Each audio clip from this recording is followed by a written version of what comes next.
Queridos irmãos, a paz do Senhor. Amém. A paz do Senhor, meus amados irmãos. Amém. Meus irmãos, sou muito grato pela riquíssima oportunidade de estar aqui hoje. Quero agradecer ao pastor Eduardo. A sua esposa não está aqui, né? Mas a líder também dos jovens. Quero agradecer essa congregação Sabiaguaba 3. Estávamos aqui domingo ministrando a palavra do Senhor. E Deus se fez presente. E hoje, esta noite, Deus também está na casa. Nós estamos num culto pentecostal. Um culto onde eu vou, pela misericórdia do Senhor, trazer a palavra. E enquanto eu falo a palavra, você não está proibido de dar glória a Deus. Glória a Deus e aleluia não atrapalha pregador pentecostal. Quando você vai dando glória a Deus, a palavra desce do céu pela sua infinita misericórdia. E vocês glorificam e o Pai fica alegre. Então, dá para você dar um glória a Deus que deixa Jesus feliz e a capetada nervosa. Queridos, sem mais delongas, abram suas Bíblias no livro de Jeremias, capítulo 24, verso 7. Hoje estamos com mais uma oportunidade de cultuar ao único que é digno. Jeremias 24, versículo 7. Quem encontrar dá um amém.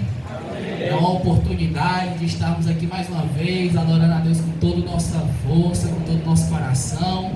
Porque nesse exato momento, enquanto a gente está aqui, tendo a liberdade de glorificar, se a gente estivesse em outros países, só que você carregar essa palavra, essa espada, você é morto, você é perseguido, perseguem a sua família. Então vamos fazer dessa oportunidade como se fosse a última noite das nossas vidas, como se fosse a nossa última chance de estar aqui glorificando a Deus, porque Ele merece. Queridos, assim diz a palavra do Senhor, Jeremias capítulo 24, versículo 7. E dar-lhes-ei coração para que me conheçam, porque eu sou o Senhor. Ser-me-ão por povo, e eu lhes serei por Deus, porque se converterão a mim de todo o seu coração. Maravilhoso e eterno Deus, Pai da eternidade, Espírito Santo, eu venho te pedir que o que eu venho falar hoje, Pai, que sair da minha boca hoje seja o Espírito Santo, Pai. Que o Senhor passeie entre nós, que as pessoas sintam a tua presença, que venha trazer transformação, que vidas venham ser restauradas, que vidas venham aprender, Pai, mais e mais de Ti, Pai. Eu não quero aparecer, quero deixar toda a honra, toda a glória a Ti. É assim que eu te oro e te agradeço em nome de Jesus, amém. Meus amados, estamos aqui no livro de Jeremias, estamos aqui concluindo mais um mês de culto, né, de jovens, né? A gente teve praticamente quase um congresso de jovens, né? Quinta-feira a gente estava na Aldeia Preolândia, né? A pregação foi em Jonas, sobre não fugir do seu chamado. Sexta-feira ontem estávamos lá na Jereberaba, né? E ontem a gente estava ouvindo sobre o seu chamado também. Hoje iremos falar sobre o seu coração, porque o seu coração é muito importante quando você for fazer a obra do Senhor, quando você for servir ao Senhor. O livro de Jeremias é um livro do profeta, mais conhecido como profeta chorão, porque Jeremias ele chorava muito pela sua nação, pelo povo de Israel. Jeremias sabia a aflição que o seu povo estava passando. Mas por que o seu povo estava passando por essa aflição? Por causa do Senhor, porque eles desobedeceram ao Senhor, ao seu Deus. Jeremias ele chora, Jeremias é chorão, Jeremias é um protótipo de Jesus, porque ambos nasceram em terras pequenas, em aldeias pequenas, ambos foram perseguidos pelos líderes religiosos, ambos choraram por Jerusalém. Como quem veio aqui para a doutrina quarta-feira, sabe que Jesus, quando viu a cidade de Jerusalém, ele começa a chorar, porque ele vai dizer: se vocês ao menos soubessem a salvação que vocês teriam, porque o próprio Cristo estava ali, o Messias a qual a nação de Israel estava esperando, estava ali, mas eles não conseguiram enxergar. A Bíblia vai dizer que o povo de Israel rejeitou a pedra de esquina, a pedra angular, a pedra mais importante, que era Jesus Cristo. E assim, dessa mesma forma, ambos também sofreram um tipo de rejeição. Jeremias, ele é chamado jovem, como leu aqui o jovem. Jeremias, quando Deus chama, Deus vai, em Jeremias capítulo 1, versículo 5, Deus vai dizer a Jeremias: antes que você nascesse, eu já te conheci. Antes que você se formasse na madre da tua mãe, eu já te conhecia. E as nações eu te dei por profeta. Jeremias foi chamado novo, mas ele pega e questiona ao Senhor, dizendo: Senhor, eu sou jovem, Senhor, eu ainda sou menino. Mas muitas vezes Deus, quando lhe chamar, você não vai estar capacitado, porque a Bíblia vai dizer que quando Deus vai chamar Moisés, ele vai dizer: mas eu não sou eloquente. Ele seria como um gago, ele não tinha a sua habilidade de falar muito boa. Muitas vezes Deus vai lhe chamar para uma obra em que você não tem a capacidade, mas Ele vai lhe capacitar. Deus vai lhe capacitar. Se Deus lhe botou na frente dos jovens, Ele lhe capacita. Se Deus lhe bota na frente do louvor, Ele te capacita. Se Deus te bota na frente do evangelismo, Ele te capacita. Então abre a tua boca e começa a dar glória aí, varão. Então, meus amados, como eu também preguei agora domingo, eu tenho um costume muito grande de pregar sobre deserto, sobre prova, sobre cativeiro, porque o evangelho que a gente vê hoje, muitos crentes estão mal acostumados. É só vitória, vitória, não tem dor, não tem sofrimento. Preguei no livro de Ruth aqui domingo, e a qual o povo de Juízes estava padecendo também pelo pecado. O povo de Israel tinha o seu Deus, Deus se revelou a ele. Tudo começou com uma promessa, quando Deus vai chamar Abraão, e Deus, ele faz uma tríplice promessa para Abraão, porque a Bíblia vai dizer que Ele abençoará Abraão, Ele abençoará as nações a partir dele, e dele seria bendito todos os povos da terra. Deus, ele fez uma tríplice promessa, eram 3 promessas em uma só. E daí Abraão tem a Isaac, e de Isaac tem a Jacó, e de Jacó tem as 12 tribos de Israel, que é esse povo que a gente tem muito a aprender. Claro, acrescentando também os seus 2 netos, os netos de José.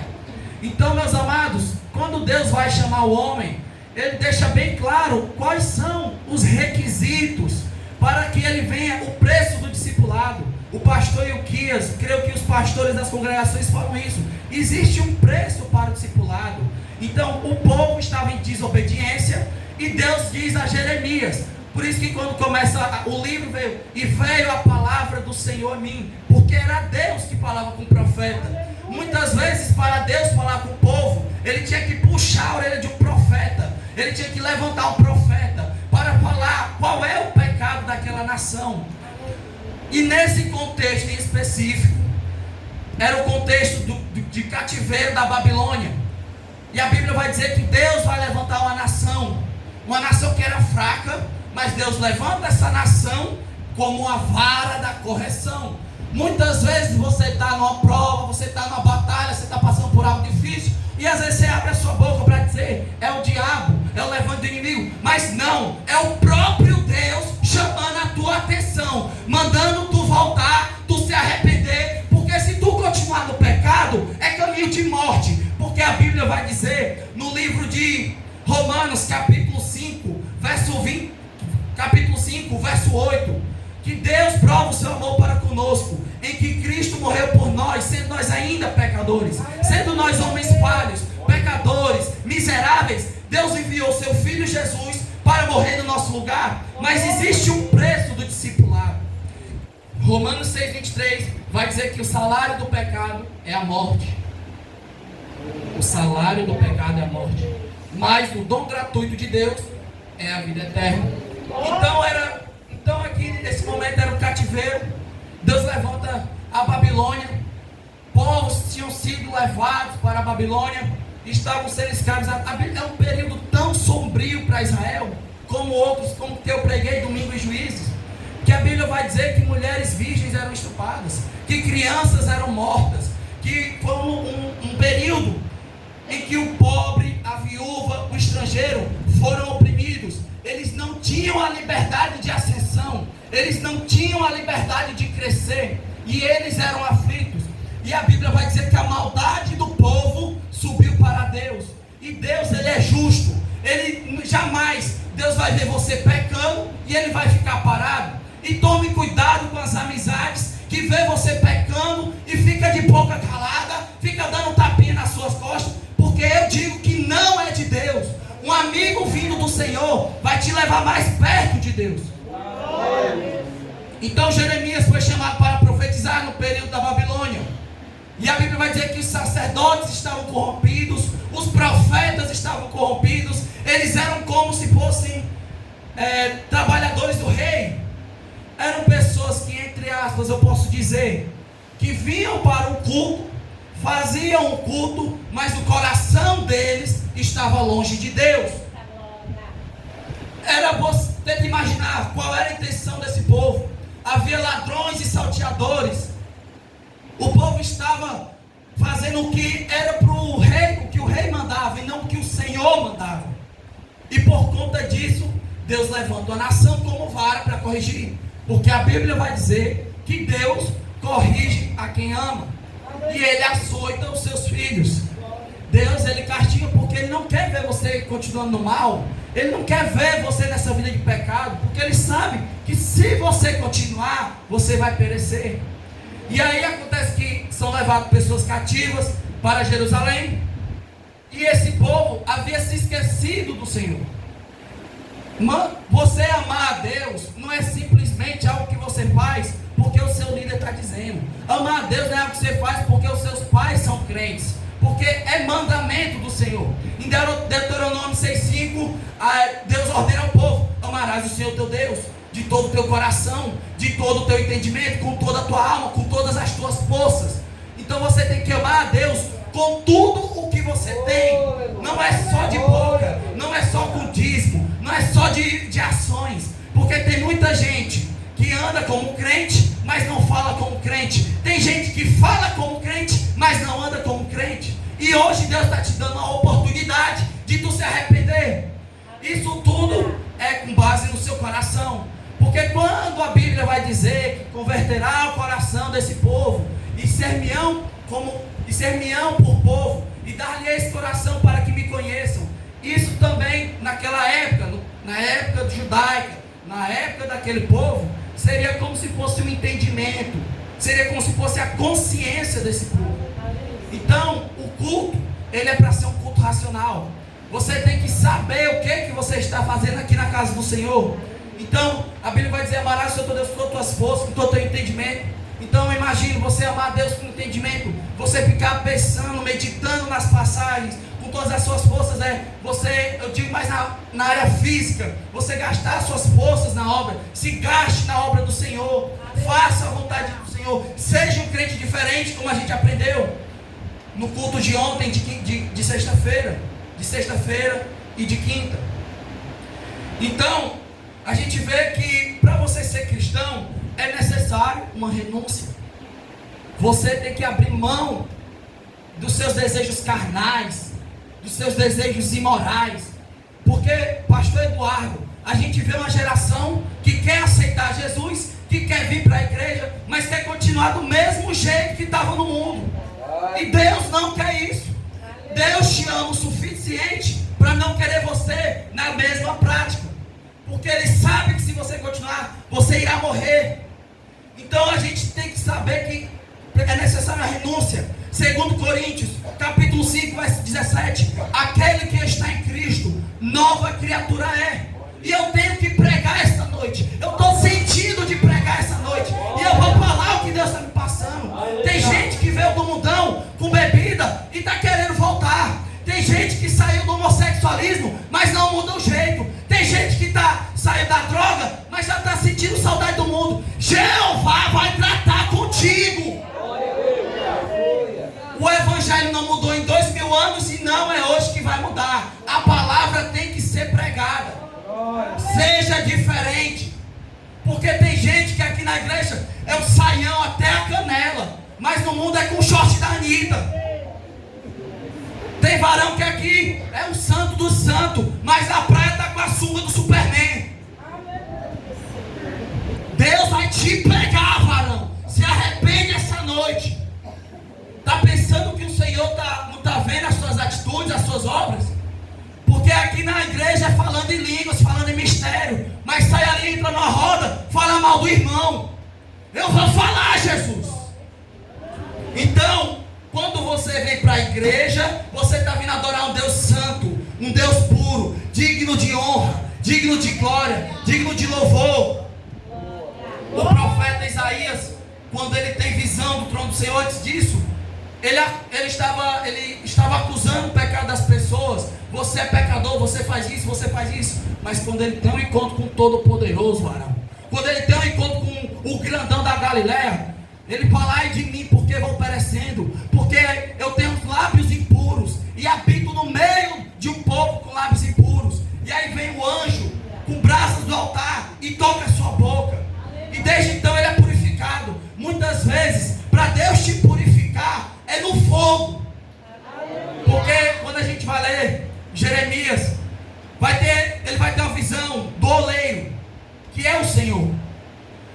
E a palavra, quando vem, fala: levanta-te e desce a casa do oleiro. Para você vir para a casa do Senhor, tu tem que descer, tu tem que ser humilde, tu tem que reconhecer que só quem brilha é Jesus, quem prega melhor é Jesus, quem louva melhor é Jesus, e aqui melhor é Jesus. Será que dá para dar glória a Deus? E quando ele vem, ele desce, o vaso quebra na mão do oleiro, e aí o oleiro vai juntar e vai fazer tudo de novo. É muito melhor você estar todo quebrado na mão de Deus do que estar todo quebrado lá no mundo. Então o oleiro começa a fazer, e quando termina de moldar com o barro, ele vai botar no fogo. Ele bota no fogo. O crente, em algum momento, ele é colocado no fogo, é colocado em prova. Deus quer saber se tu é crente. Como a passagem de ontem, como o pregador de ontem estava sendo usado. Você aceita a sua chamada? Você aceita ser escarnecido, zombado, humilhado? Então a gente vê que o povo estava perecendo, se esquecia do Senhor, deixava de adorar o Todo-Poderoso e começava a adorar aos outros deuses. A Baal, a Astarote, os Baalins, a Azera. Começa a adorar os outros deuses e se esquecem do Senhor. Mas o povo ímpio, eles não têm o que a gente tem. E eu vou dizer: você, crente, tem o Espírito Santo. O Espírito Santo habita em você. Porque quando Jesus veio, ele disse: é necessário que eu vá, e eu irei rogar ao Pai, e ele vos enviará o Consolador. O Espírito Santo de Deus, ele habita em você. Ele não quer você cometendo pecados, porque ele se entristece. O Espírito Santo, a Bíblia diz que ele ora por nós com gemidos inexprimíveis. Então o Espírito Santo habita em você, e ele se entristece quando você entra no seu quarto para pecar, quando você pensa que não tem ninguém vendo, quando você pensa que não tem ninguém vendo e vai mentir, quer enganar. Deus sabe o que você está fazendo, e Deus se entristece com isso. Então a Bíblia vai dizer em João 14,16 isso, que Jesus envia o Consolador, ele roga ao Pai, ele pede ao Pai, e também diz que nós somos templo e morada do Espírito Santo. Em 1 Coríntios, Paulo vai dizer: vós sois templo e morada do Espírito Santo. O Espírito Santo habita em você. Você pode não perceber, mas seria insensibilidade. O Espírito Santo toda hora quer falar com a gente. Eu falo isso porque eu já tive experiências no passado. E eu já tive muitas experiências com Deus, porque eu busquei a Deus. E qualquer um aqui que buscar, ele se revela. Deus quer se revelar para o homem. A gente vê, aprende com essa nação. O povo toda a vida esquecia de Deus. O povo toda a vida pecava contra Deus.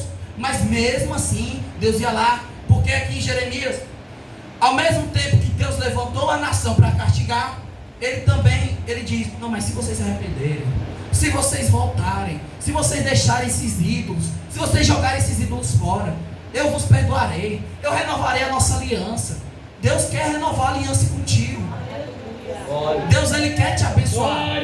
E acima de qualquer bênção terrena, ele quer te dar a salvação. Então nós somos templo e morada do Espírito Santo. No livro de Ezequiel, capítulo 36, verso 26, Deus também fala isso. E eu vos darei um novo coração. Tema de hoje. Eu vos darei um novo coração. E vos darei um novo espírito. E tirarei o coração de pedra. E colocarei o coração de carne. Deus quer dar um novo coração para você. Você é templo e morada do Espírito Santo. Mas infelizmente, muitos jovens não estão dispostos a obedecer e fazer a vontade de Deus. Deus, ele tem ciúme de você. Ele não quer você entregando o seu corpo. Moça, Deus não quer você entregando o seu corpo para qualquer homem. Deus não quer, varão, você entregando o seu corpo para qualquer moça. Deus não quer isso. Ele tem ciúmes de você. E ele não é um ciúmes maldoso, mas porque Deus é santo. É um ciúmes porque Ele te ama. Então, a Bíblia vai dizer que nós não podemos beber do cálice de Deus e beber do cálice dos demônios. Nós não podemos comer na mesa de Deus e comer na mesa do demônio. Por que eu estou falando isso? Tem gente que louva na igreja e lá fora ouve música do mundo. Tem gente que canta aqui na igreja e lá fora está louvando música do mundo. Aqui na igreja é santo, mas lá fora é um pecador. Você tem que saber ser verdadeiro com Deus. E Deus, Ele quer transformar o seu coração. Apenas ore. Seja verdadeiro. No começo da minha caminhada, pastor Eduardo, eu orava sendo tão sincero com Deus. Apesar de estar todo errado na história, eu dizia a verdade para Deus. Falava, Senhor, eu não consigo te amar. Eu já tentei, mas eu não consigo. Não consigo deixar o pecado. Não consigo fazer a tua vontade. Aí eu só falei isso, Senhor, eu quero fazer a tua vontade. Eu abro mão da minha vontade. Me transforma no nome de Deus. Você pensa que Deus não ouve essa oração? Essa oração sincera de coração, que Ele vê você querendo mudar. O que Deus quer é um coração disposto. Se tu quer pregar aqui, tu não precisa de púlpito não, não precisa de microfone não. Tem tanta gente aí na rua que tu pode pregar. Tem tanta gente aí que tu pode louvar e trazer uma palavra. Às vezes só que tu dizer Jesus te ama, muda a vida daquela pessoa. Então você não precisa de púlpito para estar pregando não. Aqui a responsabilidade é grande. Mas Deus, Ele te chama. Peça para Ele fazer uma obra na sua vida. Porque Deus, Ele ouve as orações do justo.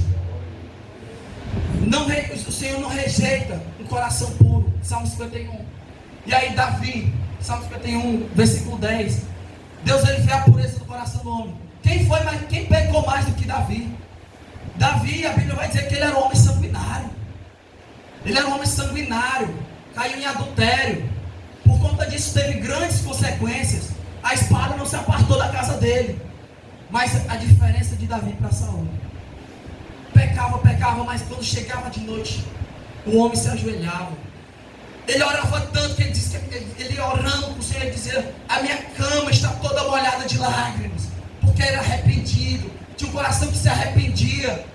O pecado que ele havia cometido, ele não só adulterou, mas matou um guerreiro. Mas era diferente de Saul. Porque Saul fez pouco no caso da presença de Deus.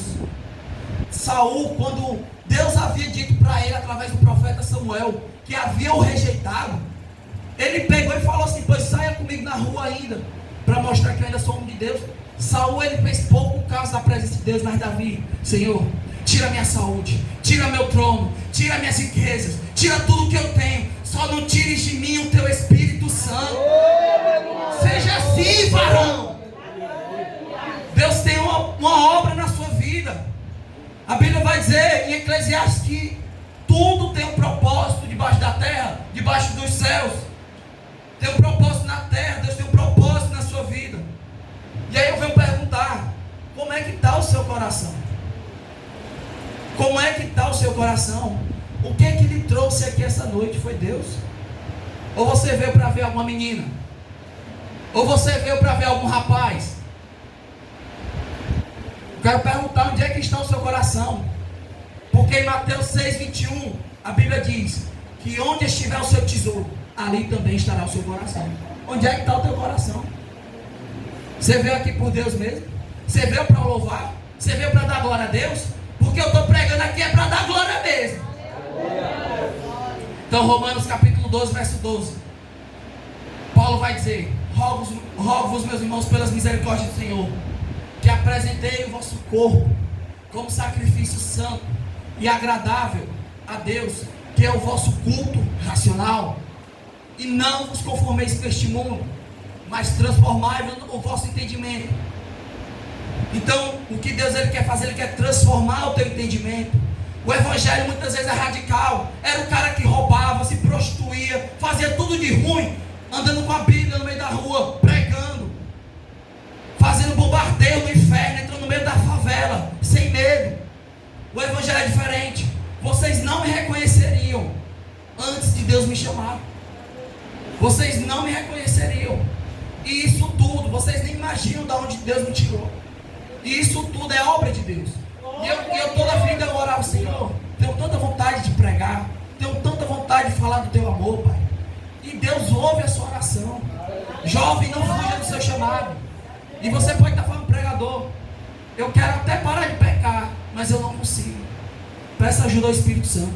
O Espírito Santo que vai lhe capacitar. O Espírito Santo que vai lhe ajudar a dizer não. Vai aparecer a tentação na sua frente, você vai dizer, está repreendido, vai embora, Satanás.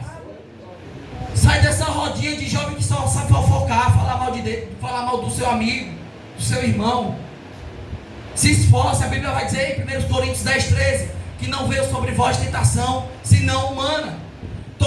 Mas fiel é Deus, que não vos deixa ser tentado mais do que você possa suportar. Antes envia um escape. Muitas vezes você vai aconselhar a pessoa vai dizer assim, mas a carne é fraca. Mentira de Satanás. A carne é fraca, mas o Espírito está pronto.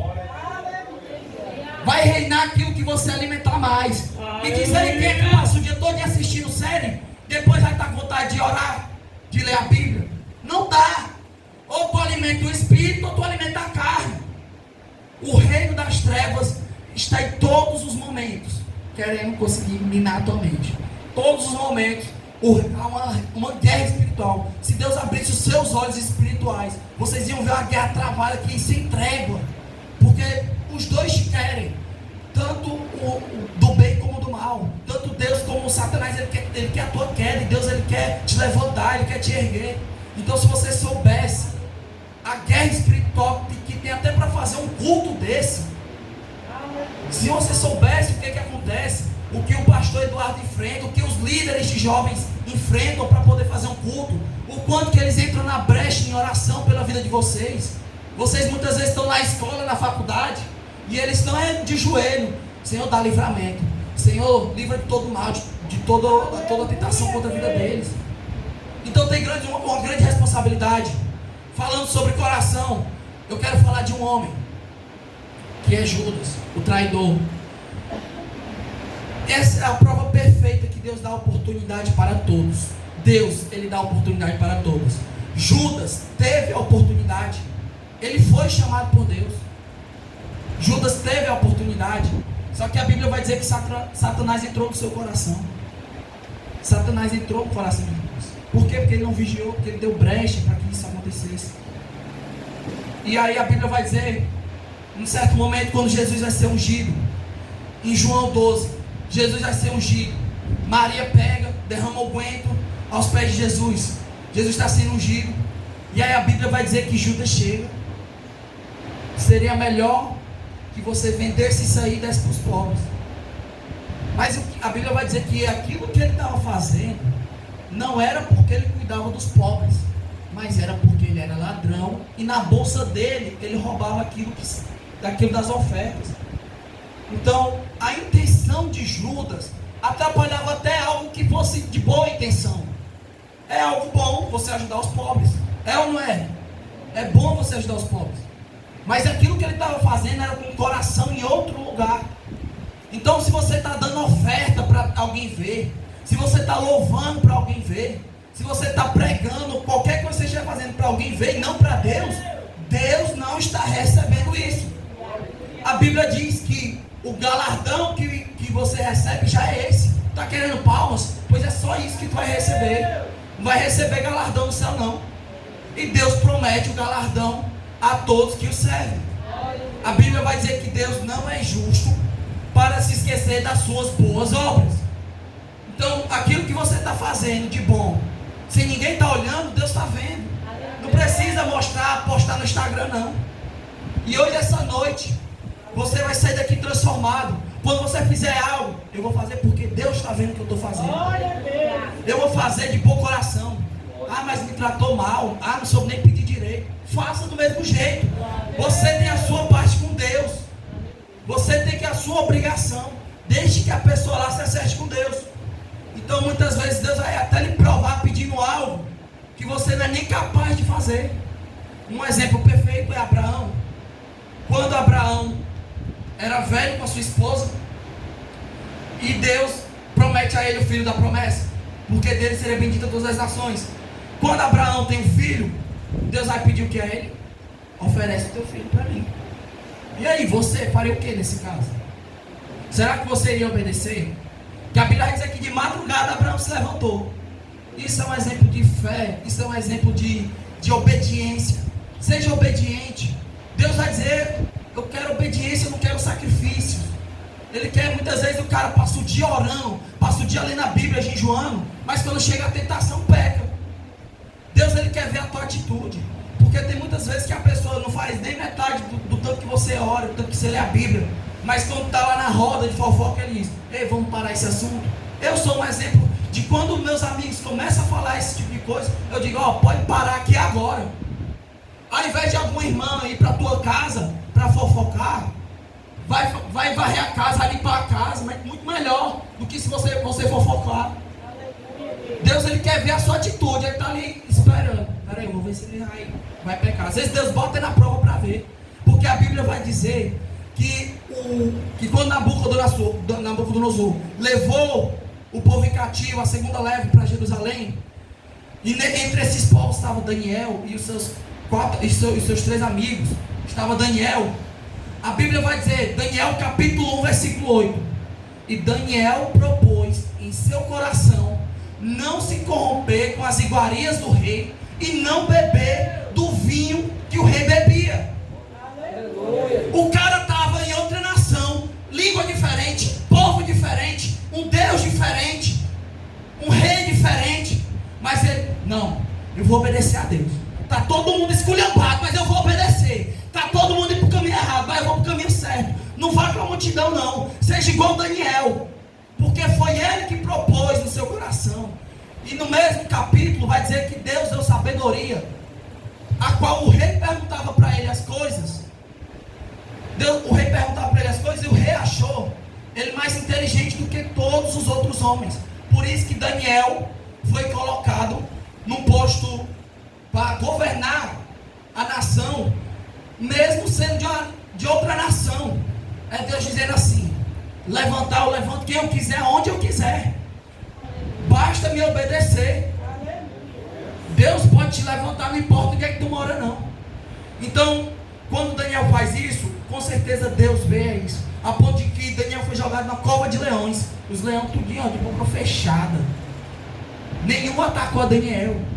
Os homens foram jogados na fornalha de fogo para ser provado também. Murmurou?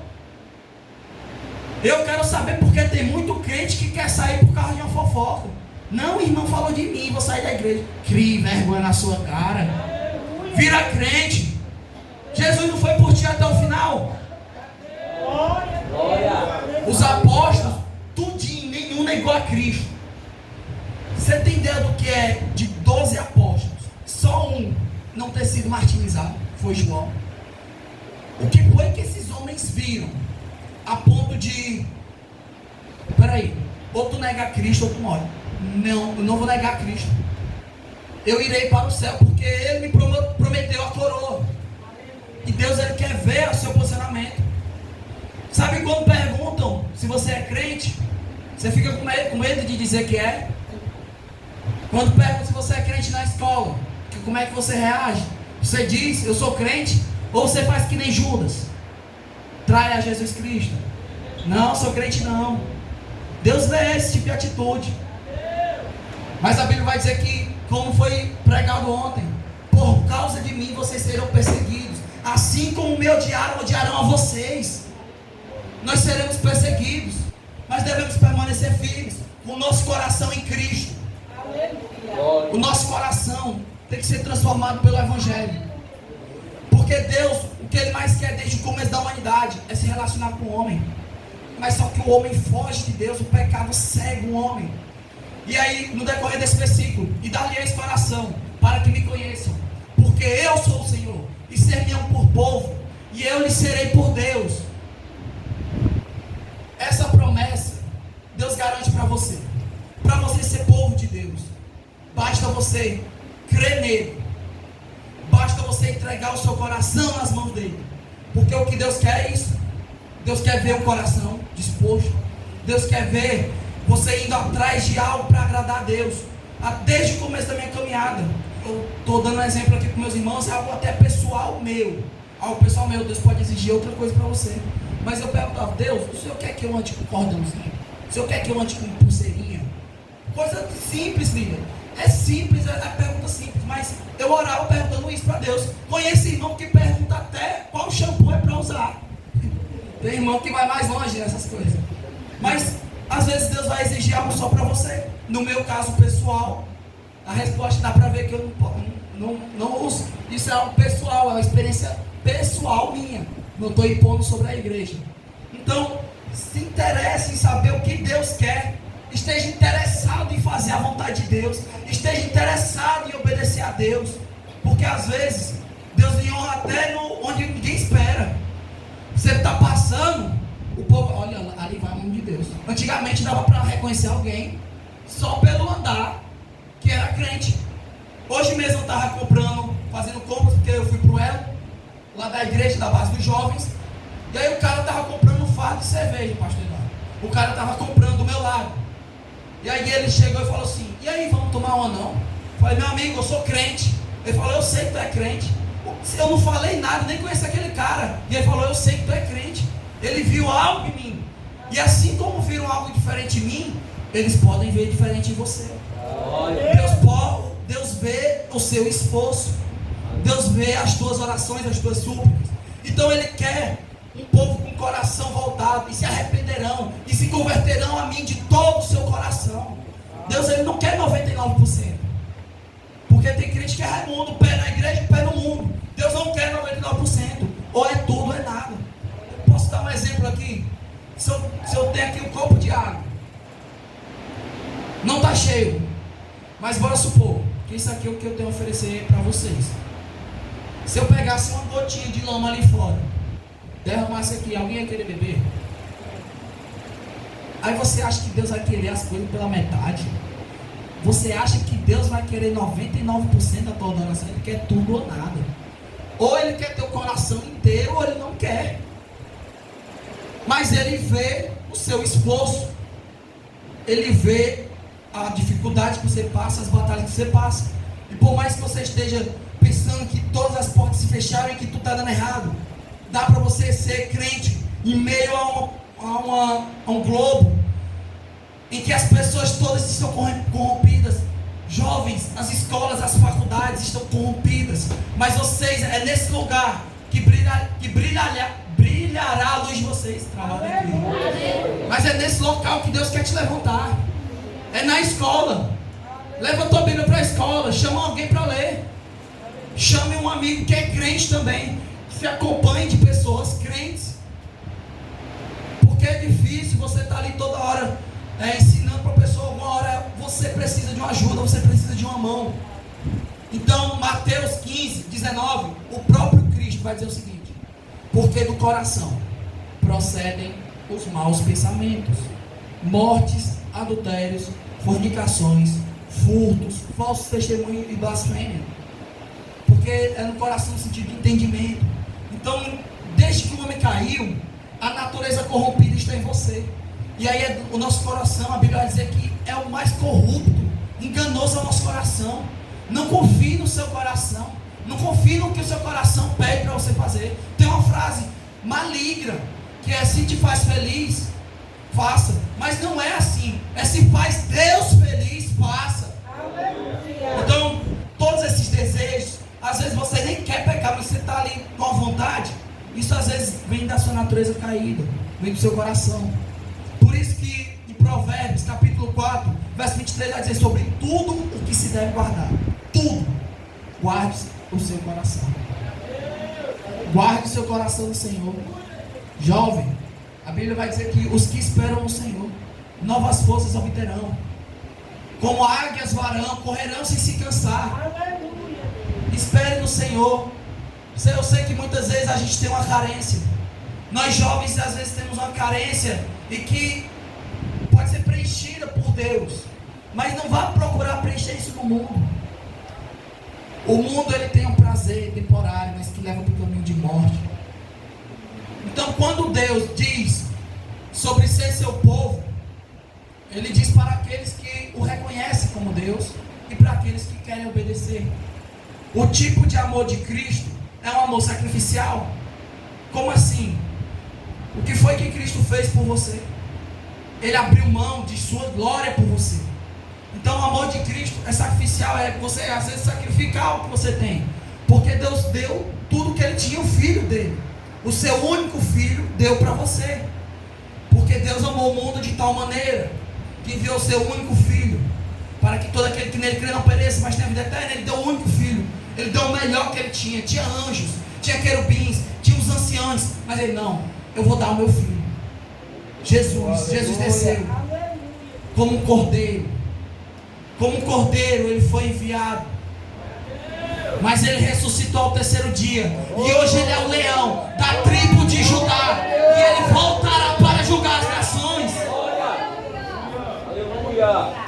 Então Deus Ele deu o melhor para você. Por que você não dá o melhor para Deus do seu coração? É muito diferente a atitude de Judas para Pedro. Pedro pecava, Pedro falava umas besteiras, mas ele não desistiu do Senhor. Judas, quando trai, ele vai tirar a própria vida. Então, quando Deus faz isso, o povo estava pecando, o povo estava falhando, mas Deus estava ainda lá atrás. Deus ele conjecturando, falando com outras palavras, é como se Judá, ele vai falar de Judá. Judá é nação desobediente. É como se fosse uma mulher que adultera contra o seu marido. E o seu marido não pode mais casar com a mulher que adultera, porque manchará toda a sua terra. Era um povo que pecava contra Deus, mas Deus estava ali querendo reconciliar. E a Bíblia vai dizer que Deus reconciliou a humanidade com Ele mesmo. Então se você peca, se você falhou, ou se você quer mudar, eu quero pedir que a igreja fique de pé. Mas se você precisa de oração, porque se você reconhece, não, eu peco, eu sou falho, mas eu quero mudar, eu quero ser homem de Deus, eu quero começar a pregar, quero ser um evangelista, eu quero ser um levita da casa do Senhor. Se você quer fazer isso, hoje é a sua chance. E aí a Bíblia vai dizer, porque se converterão a mim de todo o seu coração. E aí Jeremias, após isso vai ter o livro de Lamentações. E Jeremias chorando com a nação, ele vai fazer uma oração assim: converte-nos a ti. Lamentações 5:21. Converte-nos a ti, e nós nos converteremos. Renova os nossos dias como dantes. Deus irá renovar a nossa geração. Deus levantará novos homens de Deus. Deus levantará pastores, evangelistas, pregadores da palavra. E eu quero saber quem é a primeira vida, que sabe que erra, que sabe que peca, mas que quer ter um coração transformado, que quer se converter ao Senhor, que quer mudar o seu coração. Não, eu realmente sou pecador, eu sou falho, e eu quero seguir a chamada. Eu quero que o coração seja transformado. Eu quero deixar o pecado.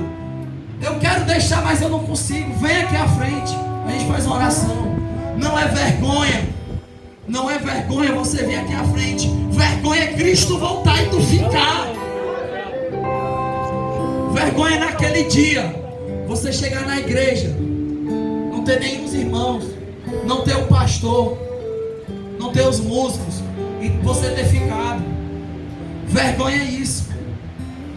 Cristo virá e julgará as nações. Todos os sinais estão próximos. A gente vê um novo confronto lá em Israel, na Palestina. É um dos sinais, igreja. Desperta, igreja. Se arrependam dos seus pecados. Reconheçam que só o Senhor é Deus. Se você tem um interesse, se você tem um desejo, eu sou falho, mas eu quero mudar. Eu quero ser transformado.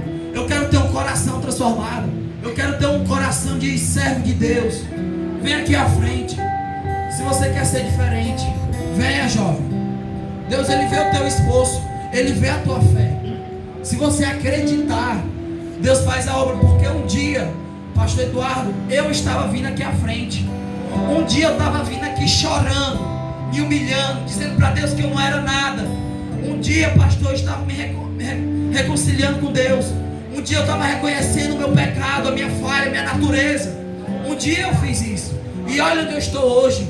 Passei por desertos, passei por provas, passei por tribulações, mas Deus foi fiel. Porque a Bíblia diz: se nós formos infiéis, Ele permanece fiel, pois não pode negar-se a si mesmo. É de Deus, é a fidelidade. É a essência de Deus, é a fidelidade. Então vem aqui à frente, nós iremos orar. Todos estão bem com o Senhor? Você que vê que precisa dessa ajuda do Espírito Santo, você que vê essa necessidade de um coração transformado, muitas vezes está vindo para a igreja, nem consegue mais louvar, está vindo para a igreja, não consegue mais adorar, não chora mais na presença do Senhor. Vem aqui à frente, peça para Deus quebrantar o seu coração. O que foi que Davi orou? Me dá um coração puro e renova em mim um espírito reto. Pecou, falhou, adulterou, mas quando ele viu o seu pecado, ele reconheceu. Reconheça a sua falha. Se tem alguém aqui precisando, levante sua mão, que nós oramos por você. Não é vergonha, não é vergonha isso. Quebrante o seu coração, quebrante, não tenha orgulho, porque Deus, Ele quer lhe reconciliar. Todos estão bem